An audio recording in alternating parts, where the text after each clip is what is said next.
रूस और यूक्रेन के बीच लगातार युद्ध चल रहा है। पिछले 11 दिनों से लगातार इन दोनों देशों में टेंशन बनी हुई है। ऐसे में सिर्फ ये दोनों देश ही नहीं बल्कि बाकी देश भी सबसे ज्यादा परेशान हैं कि आखिरकार इस युद्ध का अंत कब होगा और कैसे होगा। लेकिन इसी बीच एक और बड़ा सवाल ये है कि आखिरकार यूक्रेन और रूस की जंग में कौन से देश क्या क्या खोएंगे। आइए आपको बताते हैं कि रूस और यूक्रेन की जंग से दुनिया क्यों सहमी हुई है और किस देश का क्या दांव पर लगा है। सबसे पहले बात करते हैं भारत की। यूक्रेन में न केवल हजारों की तादाद में भारतीय छात्रों की जिंदगी दांव पर लगी है, बल्कि आर्थिक और रक्षा के मोर्चे पर भारत बुरी तरह से फंसा हुआ है। यूक्रेन में मेडिकल की पढ़ाई के लिए भारतीय छात्रों का ये पसंदीदा ठिकाना हुआ करता था। इस जंग से अब न केवल हजारों भारतीय छात्रों की जिंदगी दांव पर लगी है, बल्कि उनका करियर भी अधर में है।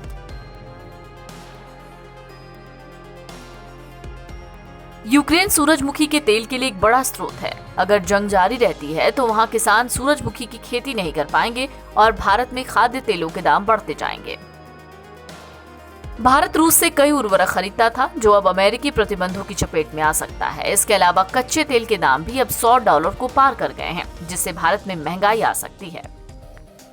भारत को सबसे बड़ा खतरा रक्षा के क्षेत्र में भी होगा। साल 1963 में भारत को पहला MiG-21 फाइटर जेट मिला। इसके बाद से दोनों देशों के बीच रक्षा संबंध बहुत मजबूत हो गए। युद्ध के बीच रूस ने भारत को भरोसा दिलाया है कि रक्षा सप्लाई प्रभावित नहीं होगी। भारत अभी S-400 system, BrahMos cruise missile, frigate, परमाणु पनडुब्बी, असॉल्ट राइफल AK-203 आदि के लिए रूस पर निर्भर है। अब बात इजराइल की करते हैं। इजराइल के प्रधानमंत्री नेफ्ताली बेनेट तुरंत ही रूस के राष्ट्रपति व्लादिमीर पुतिन से मुलाकात करके पहुंचे हैं। यूक्रेनी राष्ट्रपति जेलेंस्की से भी बात कर चुके हैं। रूस और यूक्रेन की जंग में इजराइल का भी बहुत कुछ दांव पर है। इजराइल के लिए ये जंग रुकना बहुत ज्यादा अहमियत रखता है।